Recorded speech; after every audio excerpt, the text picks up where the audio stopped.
full name. Do you know what my name actually is? You've told me once, but I don't remember. Yeah, so my given name is Akash. Oh, I love it. Right, which means sky in Hindi. My middle name is Charles, which means Chuck in Hindi. It means king, honestly. No, yes. That was my. He's a freaking Sky King. Are you serious? That's my Norwegian grandfather's name. No, it translates into freaking Sky King. Yes, it does. That is amazing. So that is the greatest thing ever. And that's awesome. I'm Michael Carl, which means junk food. It means white guy from Ohio. And junk food. Yeah, exactly.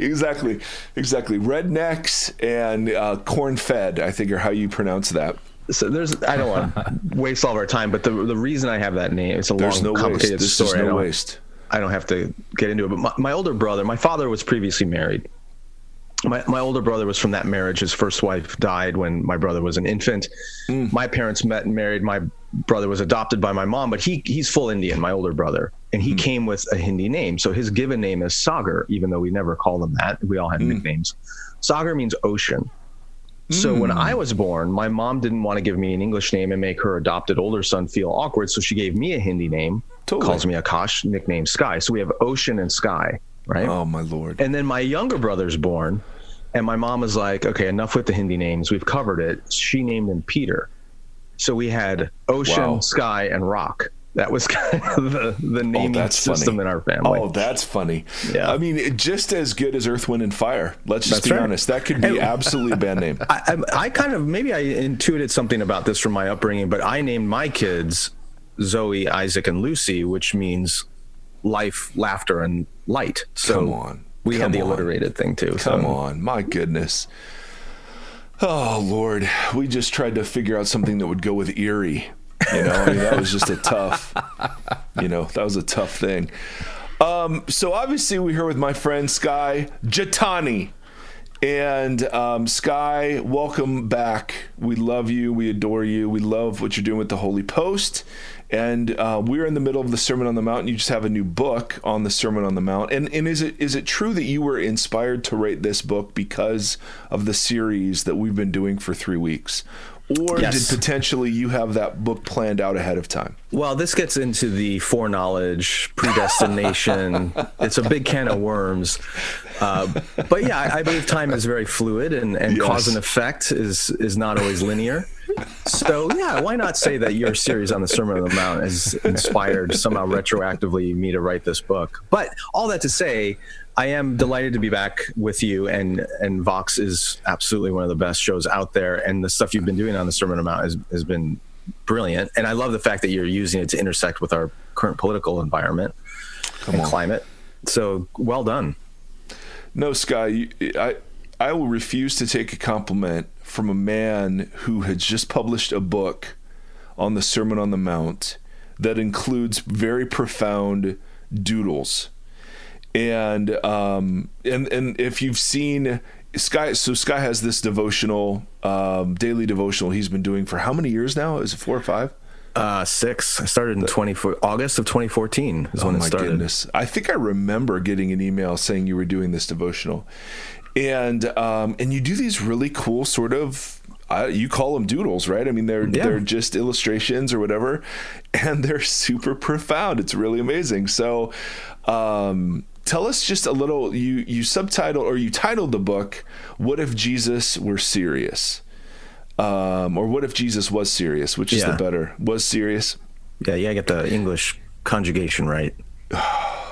Man, that's the story of my whole life. You don't even know. All right, What If Jesus Was Serious? Why did you title it that? I did a class, and this is in the introduction of the book. I did a class years ago at my church on the Sermon on the Mount. And the first day of the class, we read through Matthew 5, 6, and 7 out loud. And then I asked the question of the class, do you think Jesus was serious? Did he actually expect us to do this? And I was kind of shocked when this room full of lifelong evangelical believers said no. They didn't think he was serious.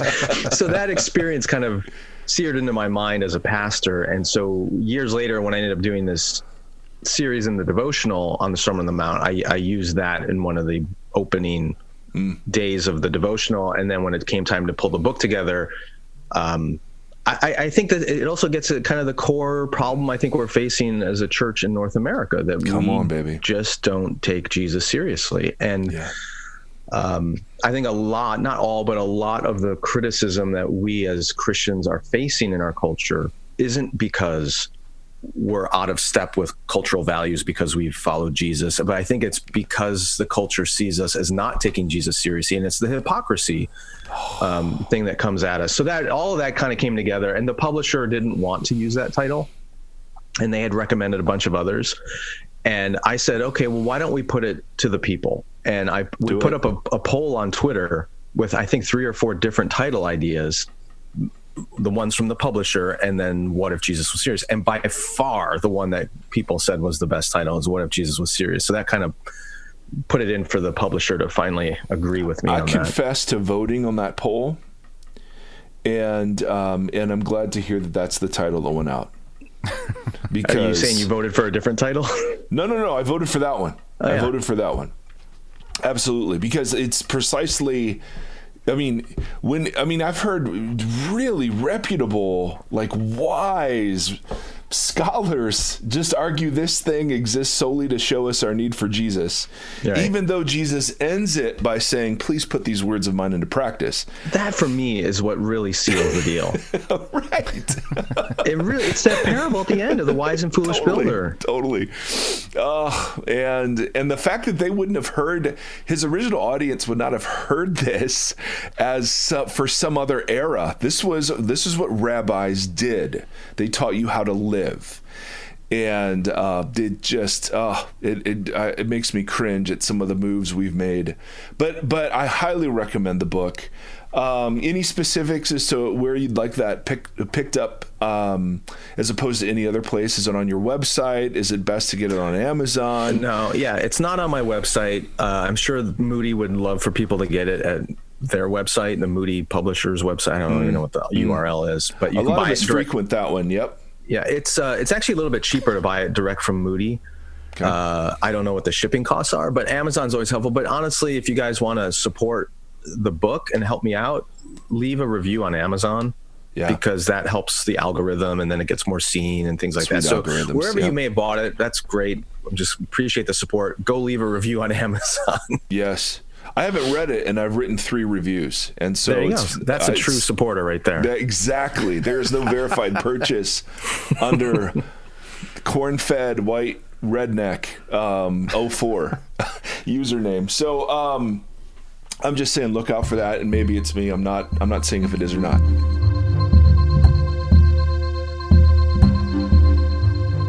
We wanted to bring Skye on because it has been noticeably, it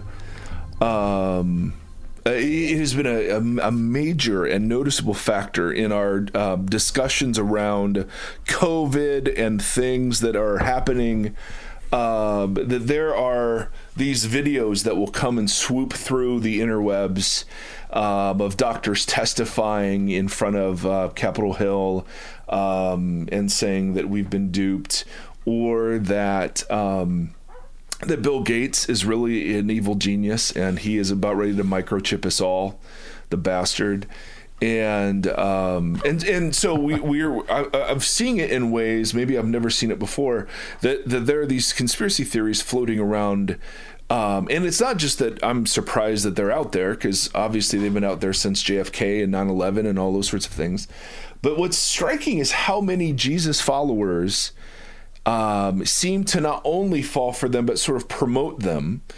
And there's one in particular that I'm just learning about that you guys did an episode on that we wanted to talk to Skye about, and that was this organization QAnon, which isn't an organization, right? It's an individual. Can you sort of give us the 101 intro to QAnon, what it is, where it started? Yeah, it's a little bit amorphous and it's hard to get your hands around, but the best source I would recommend if you really want to dive in and understand it is an article that was done, a cover story in The Atlantic. Mm-hmm, and you could just go on their website and search QAnon. You'll find it. So QAnon stands for Q Anonymous, and it's an individual, apparently, although it may be a group of individuals, who have used dark corners of the web where there's no way of tracing identity to push out these conspiracy theories. And a lot of it really took off in 2016 during the election. And if people recall, I think it was called Pizzagate was the kind of scandal name. There was a story that floated out there that there was a pizza restaurant in Washington, D.C., that the basement of which was being used as a child sex trafficking hub. And it was run by the Clintons and other Democratic operatives. And this started going out through QAnon, and it motivated a very zealous, righteous person to go into this pizza restaurant with guns blazing to free these children that were being abducted and sex trafficked by the Democrats. Of course, there was no sex trafficking ring. The restaurant didn't even have a basement. And this person was Pee-wee's Big Adventure when he goes to try to find his bike and he gets in the basement of the Alamo and he gets to know there's no basement in the Alamo. Right.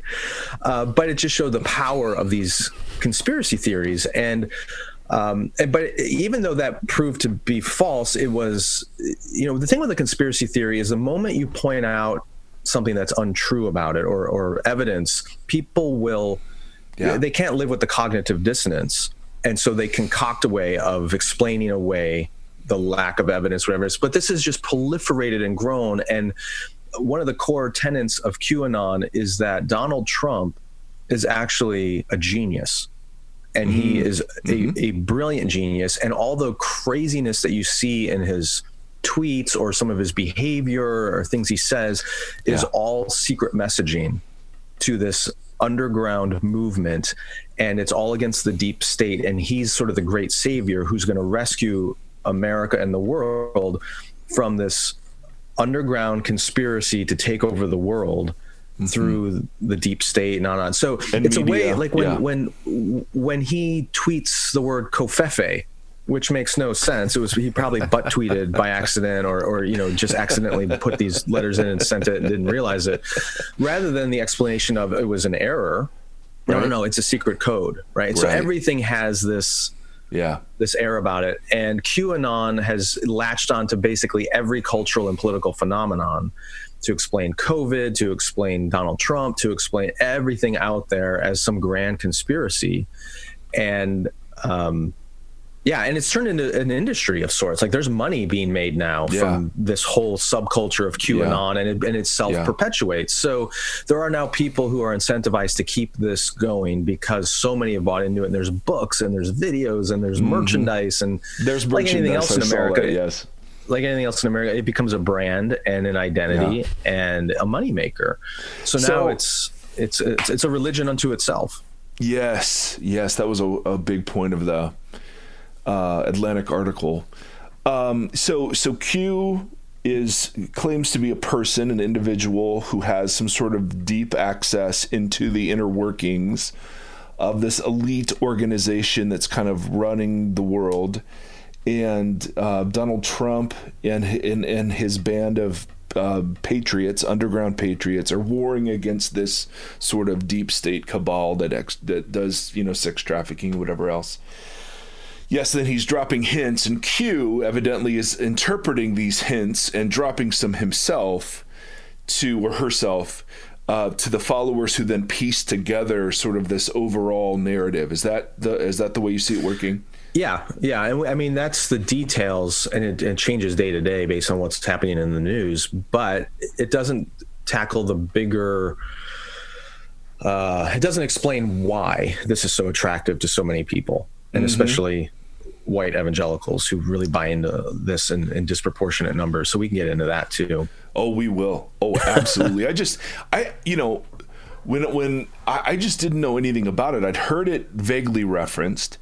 And whenever, I've had a field day on social media, blocking anybody who's just going crazy with plandemic and, here's the secret recipe for COVID cure that's being held from us. And, Fauci's the Antichrist or whatever. But I never understood sort of the interrelated working of how all this gets cobbled together into, COVID was a plan to disrupt the elections and unseat Trump. And it was just, I've only seen the individual pieces. I never saw someone try to put the whole thing together in sort of a unified narrative. Yeah, and despite that's what they're trying to do, but anybody who studies it for even a little bit of time, there's so many pieces they're trying to fit into one narrative. It doesn't even itself make coherent sense. And Q over the last couple of years has made different predictions about things that were supposed to happen. Like Hillary Clinton was supposed to get arrested and put in jail. That was that was one of the big ones. That was the one first of the big thing. predictions, right? And obviously that has not happened. So when Q makes these kinds of predictions and they don't end up coming true, then they have to go backtrack and backfill. Well, here's why, because of this, that, and the other, and it's all to maintain the illusion of insider knowledge. Right. Right. So like the one I've been hearing lately, not that I put my nose into this world very much, but it filters down through social media, people saying that COVID-19 is going to miraculously disappear right after the election. Right. Because it's all a conspiracy to unseat Trump. And once Biden wins, then COVID-19 is going to just disappear. And big surprise, because it was all inflated and fabricated anyway. Right. So when COVID-19, in my guess, is not gone after November 3rd, they're going to have to backtrack and come up with, well, no, they need to keep it longer because this, that, and the other. So there's always a way out of the predictions they're making. Yeah, it's impossible in their minds to falsify. Right, because there's always an ad hoc explanation. And deception is part of the process. That was a quote from one of the Q followers, is that that's part of his plan. Part of the master plan is to keep people guessing as to what's real and what's not real and whatever else. Which means there's absolutely no way you can reason with somebody who has drunk the Kool-Aid. Right. And they'll just tell you to do the research. Why? And this is obviously the question we want to get to. Because when we describe, it's so funny. I was listening to your episode and doing some stuff on my own, and I kept thinking, well, isn't it funny? I was watching a comedian last night. I'm sorry, let me backtrack. I was watching a comedian last night that I will not name because this individual I would not encourage a lot of people to listen to. But he was making the point in Hollywood. He was mocking. He would listen to a Scientology presentation, and he just thought it was the dumbest spaceship things and clears and whatever, and dumb and idiotic. And then he sits there and he's like, yeah, but I believe a teenage woman gave birth without the help of a man to somebody who walked on water and rose from the dead. And that's when he literally says it as part of his routine. Like, that's when I let religion go. It all sounds stupid. Yeah. And so I was reading this stuff going, well, it seems like there is, Christianity presents itself in some forms as a conspiracy theory itself, right? There is a secret evil group. There are the righteous remnant. God will justify us in the end, right? That's a lot of the QAnon sort of language and theology, if you can put it in those terms. What do you see as the overriding benefits, or why are Christians gullible to this? Like, how does it benefit us to have these sort of opinions and do this research and have this way of looking at the world? What makes that attractive? And then, are there reasons that Christians in particular seem to be really gullible audiences for this stuff? Right. Those are two different questions. So let's take them one at a time. I think that the general appeal of a conspiracy theory is the same general appeal of any meta-narrative that explains the world. And in that regard, Christianity absolutely is a conspiracy theory. It's a meta-narrative. It gives explanation to a world that sometimes wants to defy explanation. So our brains, whether you buy into evolution or you believe it was all just direct creation by God, our brains are hardwired to look for patterns. That is how we process information. It's why we love music and poetry. It's why certain art forms are super appealing cross-culturally, because our biological framework, our brains are designed to look for patterns.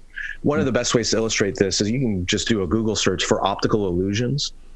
And there's a lot of them out there where You will see objects or patterns that don't actually exist, but your brain makes connections where none may be. And there's lots of stuff out there. It's kind of fun, kind of stuff your math teacher would show you in middle school when you were done with your own homework. But that's because our brains are designed to see patterns where none may actually exist. So when you look out in the world and you see all these different events occurring, they are, on the surface, they appear to be random occurrences of different things. A global pandemic arises, right? Where hundreds of thousands, millions of people are dying. Right. Donald Trump, out of nowhere, this reality TV star becomes president of the United States. Who would have thought? Princess Diana gets killed in a car accident in Paris because of paparazzi. You go on down the list of just random weird events, and our brains are searching for a pattern. They want to believe that there is a coherent narrative that connects these dots, that makes sense of them. And some people can live in the tension of, there's no pattern here. There's no direct cause and effect between all these different things. And there's other brains, other people who just simply will not and cannot accept the possibility of a random world. And they must make connections. They must have an explanation for why things are happening. And then they go searching for that explanation. And different worldviews, different religions, different conspiracies, different cults, whatever, offer their narrative. Here's how it all connects. Here's the meaning of it all. And we desperately want that, because the thought of living in a random, chaotic world is so terrifying, because that means I have no control over what happens. I have no way of knowing what's going to occur next. I have no way of protecting myself. But if the world makes sense, if there's a narrative, if there's a pattern, if there's a grand story that connects all these things, then I can explain it. And I can predict what's going to happen next, which means I can control it and I can feel safe. That is just a general human instinct. Yeah. So that I think is the appeal of these conspiracy theories. And I think the reason that we can transition now, why is this particularly appealing to Christians and white evangelical Christians in the United States? We can go there, but let me just pause to see if you have any thoughts on what I shared so far on the kind of patterns of brain chemistry stuff. No, I could not agree more. I think that's part of the reason why the latest, generations following a particular view of Revelation have just sought to piece out in every new world crisis. Here's evidence of the Antichrist. Here's evidence of the rapture's coming. I mean, it's the same impulse sitting behind all of it. Yes. In Christian, in certain interpretations of Revelation, that's given just full imaginative license, without any perspective, and that's sanctioned under the guise of that's part of our job is to discern, the secret movings and doings of the Antichrist in the world and those sorts of things. Well, so and related to that, I think that, I'm seeing this more among young people. I think it's partly because there's some well-known voices and movements that are pushing this, but the growth of spiritual warfare kind of frameworks is really interesting to me. And I think some of it is rooted in this conspiracy theory, brain patterning kind of desire. When something happens, we want to know why. Somebody gets a bad diagnosis, and there's no, obvious genetic or environmental reason for why they got this disease or this tumor or whatever it might be. Oh, well, it's demonic. Or, your family is facing this challenge, or your marriage is facing that challenge. And rather than, it can result from one of two things: either a lack of desire to take personal responsibility for decisions and consequences of those decisions. We blame the devil, right? The devil made me do it, kind of thing. Or when there really is no obvious explanation for why something is the way it is, we demand an explanation, and so we go to the spiritual warfare explanation. Or God did it. Or God did it. Some theologies, What's so fascinating is when you read the Bible, both the Old and New Testament, you see some of that at work, but more often than not, Jesus himself debunks those explanations. Right? John 9 is a great example. This man who was born blind, and the apostles say, who sinned that he was born blind? Because in their worldview, in their culture, if you're blind, somebody did something to upset God and they're being punished. So who'd sinned? Was it him? Was it his parents? Who did it? And Jesus said, nobody. Or, later on in Luke 24, he talks about that tower that fell and killed some people. And, everyone's trying to come up with the explanation. And Jesus, do you think the people who died were less righteous than the people who lived? Right. So he's basically saying, stop trying to control everything. Stop trying to come up with an explanation for everything that's happening out there. There isn't always an explanation. And if there is, it's not always available to you to know. Mm-hmm. And rather than offering us a detailed explanation of everything that happens in the world so that we can feel in control, what Jesus is saying is, you don't have control. Right. So stop trying and trust me. Right. And so in my mind, a lot of this conspiracy theory stuff, whether it's QAnon or it's an incredibly detailed explanation, supposedly rooted in scripture about eschatology and the end times, the Antichrist and all of that is profoundly unchristian, because it's causing us to put our trust in a theory, an explanation, a narrative of the world rather than in Christ. So let's before we get there, because that's where we're going to end up, is how does this affect the way the world sees us? In terms of seeing meaning, yep, absolutely. I think we're so hungry for meaning, we'll even attribute evil actions to God, to kind of back end and justify something. No question. Do you feel like there's anything in the impulse to buy this stuff to be part of an inside group, an in the know sort of group? Because there does seem to be an energy around the people who can decode stuff. Yeah. And the rest of you are duped. We're the ones that really know. Do you think that even goes back to some of the early New Testament stuff against Gnosticism? Totally. And the secret knowledge? Totally. Yeah, for sure. But I think to take it one step back from there, the core sinful human motivation for even that is control. Right. So there is something that makes you feel self-righteous when you're in the in-group, when you have insider knowledge. But that insider knowledge is ultimately for the purpose of, I know what's going on. I don't have to be afraid.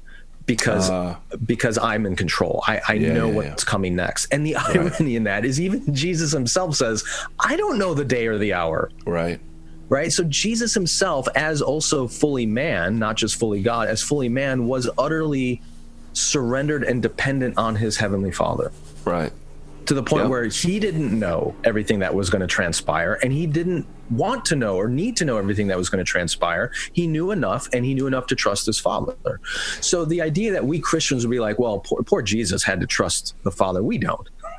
Because we know what's going on. We've got it figured out. Like there's something really weird about that.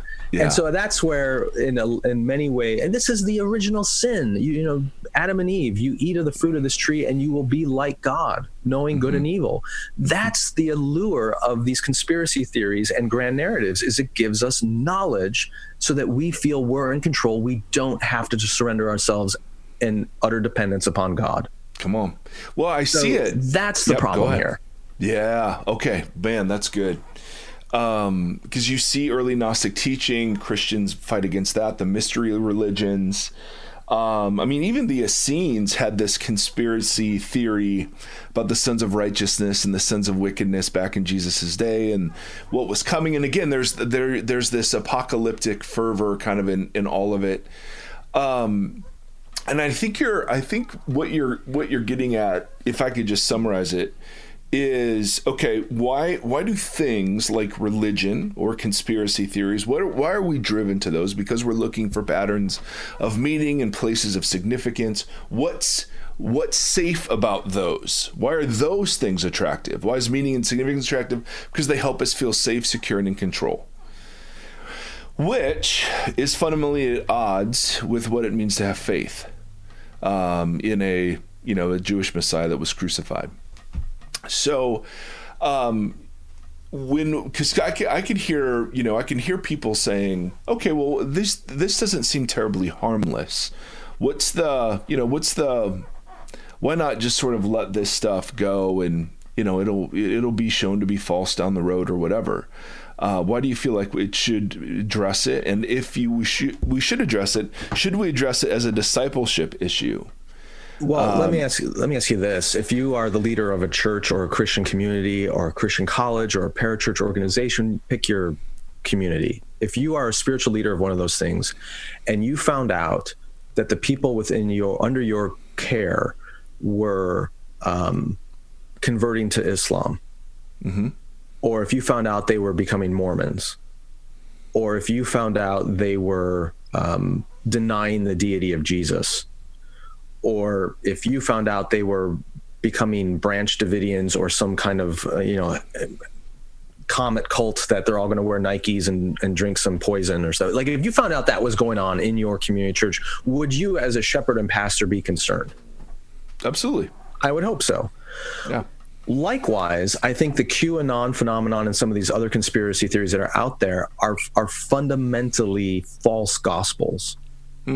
That are in direct denial of the gospel of Jesus Christ. So we can't ignore them, right? If they're infiltrating our community and the people over whom we're supposed to be spiritual shepherds. That's number one. But number two, the thing that's so powerful about the narrative we believe is that it will eventually determine how we see the world and how we see our neighbors and how we act toward them. Come on.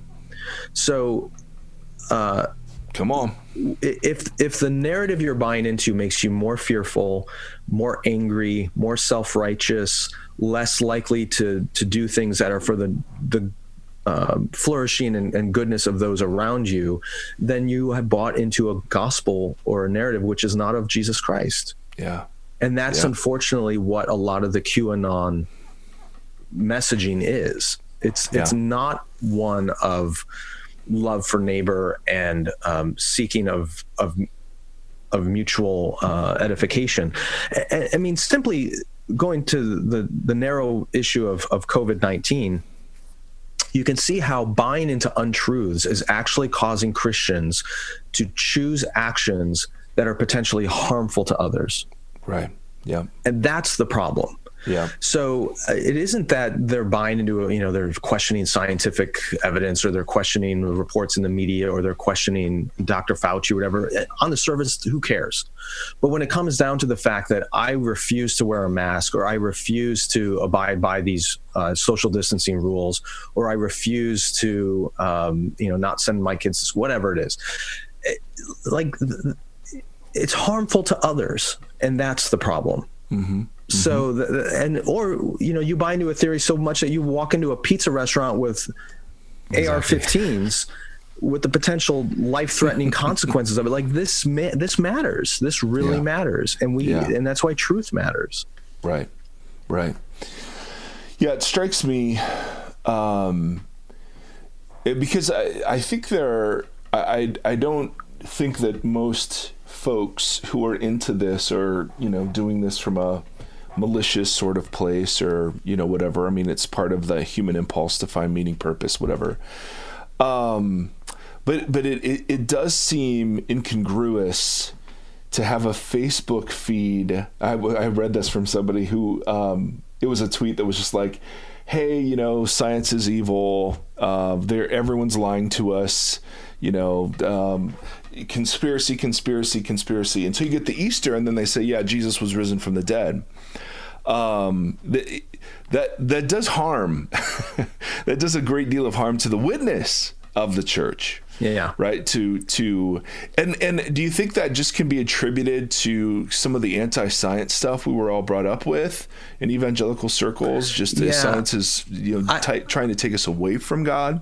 I think it's more than that. It is that, certainly, but I think it's expanded perhaps since the 1980s from just an anti-science bias to an anti-elite bias in every anti-expert in every area. Yeah. Anti-expert everything. Yeah. And to be fair, it's not just Christians who are doing this. I mean, you can see the anti-vaxxer thing is mostly a phenomenon on the left. So there's something just basically human in this. Now we could talk about why are evangelicals more susceptible to it. And I do think it is partly because we've been cultivating an anti-science mindset since at least the 1920s. we've been cultivating conspiracy theories around politics and world events since at least the Cold War with 1948 and the establishment of the State of Israel and all this dispensational, you're not supposed to see the newspapers and current events as face value events, but all of it is being manipulated by the Antichrist or, the return of Jesus or the temple, whatever, all that left behind nonsense. Like, we've been cultivating that mindset for generations in evangelicalism. And then when you put the internet and social media into play, where these ideas can be proliferated in minutes rather than over a publishing cycle of a book. And when you have things like a global pandemic and all the political polarization going on. So this is not unexpected, right? You can actually connect these dots and see how we got to where we are. Yeah. Tim, what are you thinking as we hear this? Or as you hear this? I had a whole checklist over here of things just in case, and you guys are like hitting each one of them. Because we have acquaintances who, I'll use that term loosely, acquaintances who are part of the big like San Diego church, all the churches crowding the beaches. Like, they can't make us not worship. They can't take this away from us. And just watching this us versus them mentality that the church clings to, like just with Starbucks, with the a couple of years ago with the war on Christmas. Yeah. Like this, like they're taking it away from us. They're taking this away from us. They're always after us. They're trying to squash us. They're trying to get us down. And then you watch the Q stuff slowly like turn into like, oh, now he's dropping God all the time. And now he's using Ephesians and saying like, it's our job to put on the armor of God, to be like the defense. We are the last line of defense against this evil cabal that's coming in. It's just, this us versus them mentality is just a wild thing to watch continually. And we're the targets, we're the persecuted, we, and it's just wild. And so orchestrated and so clear when you watch like the thread. It is. It's and part of it is also, I think for a fair number of white evangelicals in America, we read parts of the New Testament that speak about the necessity of persecution. If the world will hate you because they hated me, anyone who's a disciple of Jesus is going to face persecution. You read those kinds of things in the New Testament, and then white evangelicals look around and going, "Oh, wait a minute, I'm not being persecuted. I'm not being kicked out of my home. I'm not between." And there's a sense of maybe my faith isn't genuine because I'm not facing these horrible conditions that apparently Christians in other parts of the world are, or the early church did. And there's this need to create a sense of persecution in order to validate the legitimacy of my faith. Yeah. Right. Yeah. And so we invent persecution where none may exist. So, they won't let us gather in large groups to worship, and that's not fair. Well, you know what? They're not allowing thousands of people to gather for a Rolling Stones concert either. Exactly. It has nothing to do with the fact that you're worshiping Jesus. It has to do with the fact that there's thousands of people singing. But John MacArthur would say, you have, because he said, all those rules are conveniently ignored when it comes to protests. So he called his church gathering a peaceful protest.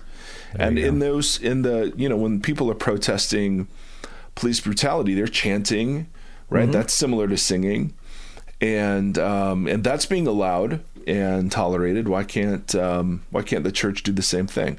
I'm just saying that's the response. I know, and it makes sense. I do think there's a problem with thousands of people gathering for protests if they're not social distancing and they're not wearing masks or not. Right. The difference is a spontaneous public protest is a little bit different than a planned congregational gathering of people who claim that their greatest mission in life is to love their neighbor.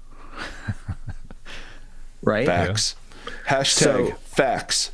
So that gets all the way back to the Sermon on the Mount thing, where we as Christians are being criticized by the culture because we haven't taken Jesus seriously enough.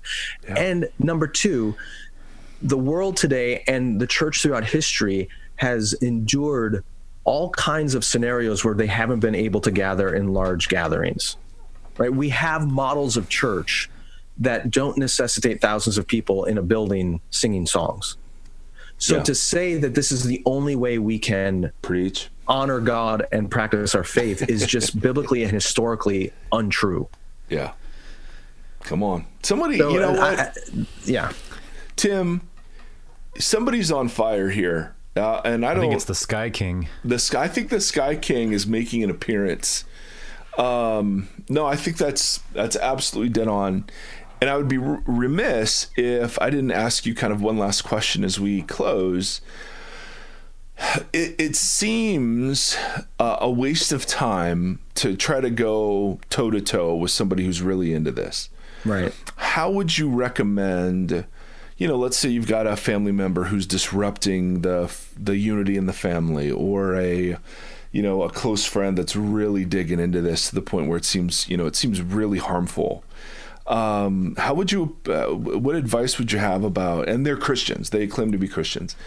What advice do you have about how to address some of this? Oh, that's a great question. I don't have great advice on this one. I mean, there's the avoidance thing where you just kind of shut them down or block them on your social media feed or whatever. I think if they genuinely claim to be a follower of Christ, I would, and if they are sort of, if they're evangelizing you in their conspiracy theory, like they really want to talk about it a lot. Yes. I would say, okay, I will give you an hour. Let's sit down and talk about this, or a phone call or video chat, whatever you want to do. I'll give you an hour to talk about this if you beforehand will commit to reading the Sermon on the Mount for an hour, and we can talk about that. and that's good. Bring up things like, okay, if you're saying your first allegiance truly is to Jesus Christ, let's talk about how you view your neighbors. Let's talk about your anxiety, fear, and worry, which Jesus talks directly about. Is this feeding those things, or is this So I mean, go down the list of those kind, or even just the Beatitudes, right? Look at the types of people that Jesus calls blessed, right, versus the ones that you think are like. Let's put as much energy and emotional investment into following Jesus as you are to following Anonymous. Yeah. And let's look at what's happening in the world today through the lens of the faith in Christ, rather than the conspiracy theory that you might be attracted to. Hopefully you can deal with somebody who has enough self-awareness where you can get and ask them a deeper question, like, beyond the truth or falsehood of this conspiracy theory, what about it is so appealing to you? Right? Why are you drawn to it? What is it doing for you that normal news media perhaps isn't? Although those lines are getting very blurry, because I think a lot of normal news media is getting into this realm as well. I mean, absolutely. We now have elected officials in Washington who openly endorse QAnon, which is pretty crazy. Yes. Like, I think that's that lack of self-awareness to understand what they're really being drawn into is part of it. On another level, I don't even think this applies just to like QAnon. I have friends, family, people in my Christian community who are either super heavy into spiritual warfare or super heavy into eschatology and all the end time stuff. And you can root a lot of those ideas in the Bible, but I would argue they're not central to the gospel of Jesus. Come on. But they've made them central in their Christian life. So even in those cases, I want to direct them away from some of these peripheral Christian ideas and bring them back to the centerpiece of it, which is communion with Christ and his call on your life in the world. If your eschatology causes you to fear and hate your neighbor, something's wrong, even if you can argue your eschatology is completely biblical. Right. Or if your focus on demonic oppression is causing you to be less kind, less generous, less patient, less loving, something's wrong.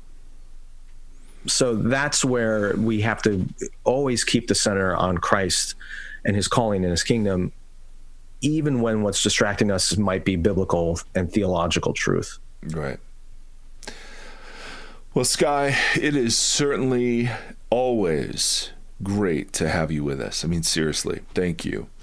Again, the book is What If Jesus Was Serious by Skye Jethani. Tim Stafford, do you, as always, do you have any last thoughts on the subject? See, but that's not true. I know you have thoughts.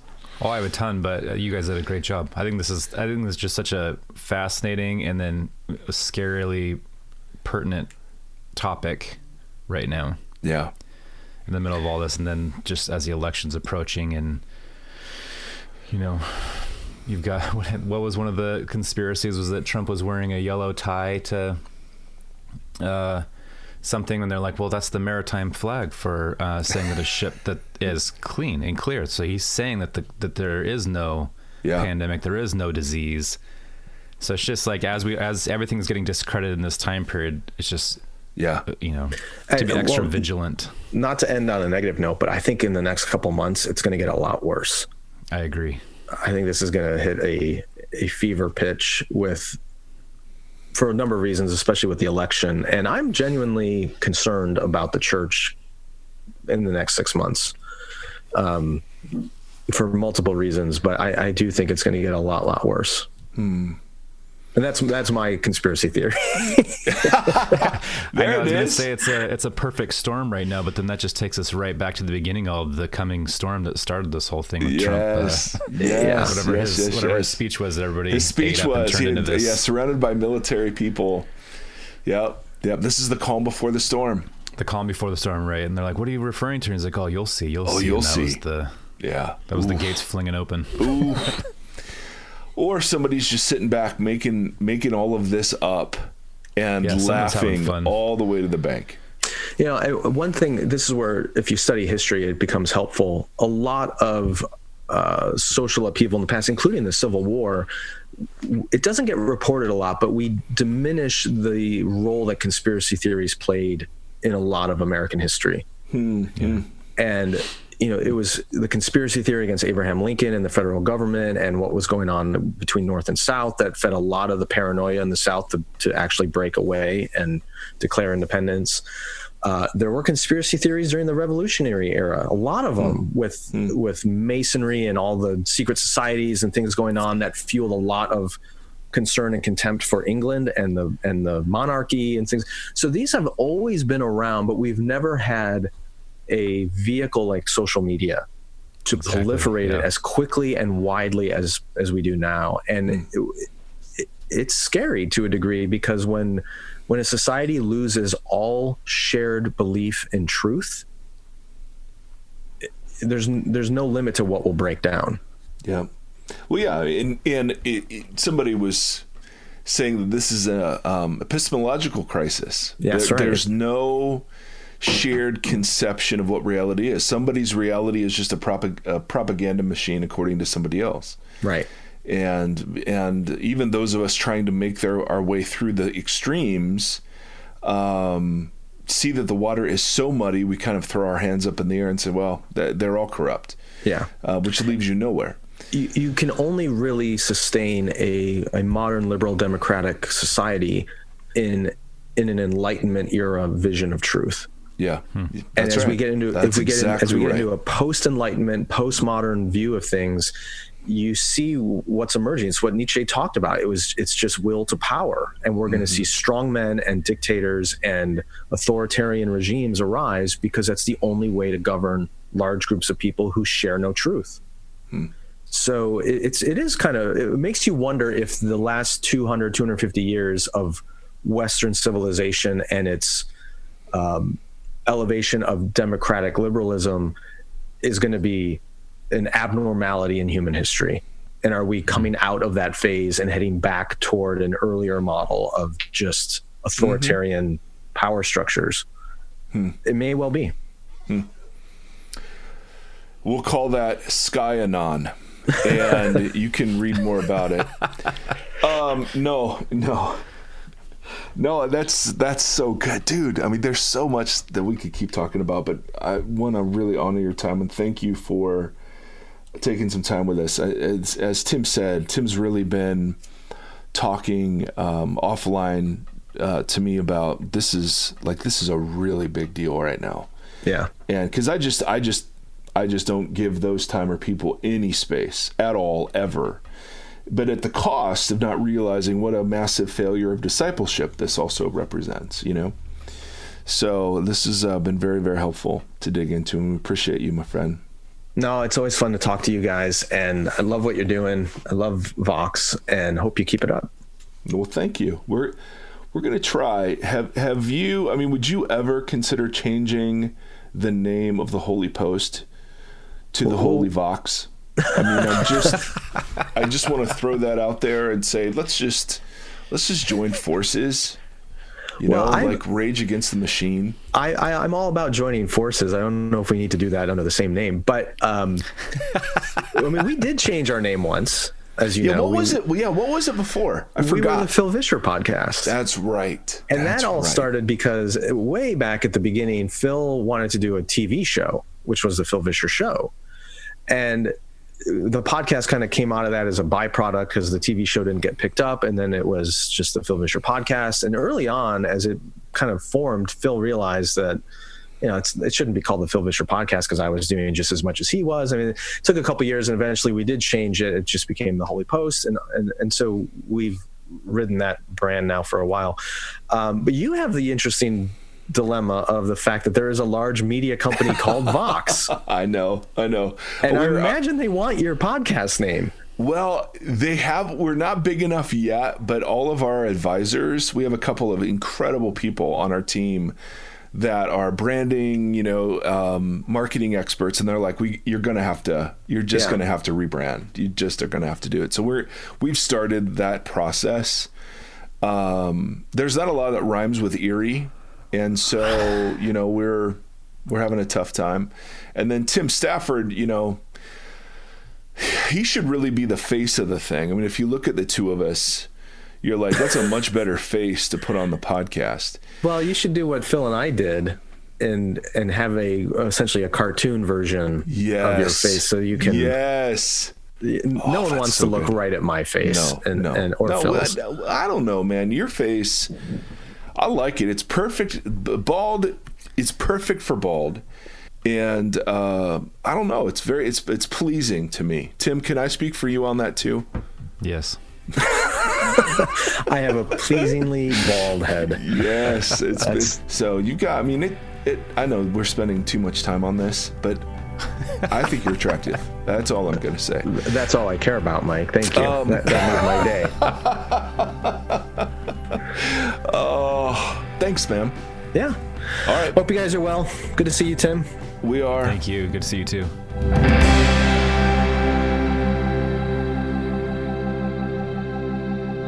Thank you for listening to this conversation. The Vox Podcast is a 501c3 nonprofit organization that is supported by listeners like yourself. If you'd like to partner with us, you can do so at patreon.com/Vox Podcast. You can also engage with the hosts on social media at facebook.com/Vox Podcast, on Instagram at Vox Podcast, and on Twitter at Mike Erre. Thank you for walking this road with us.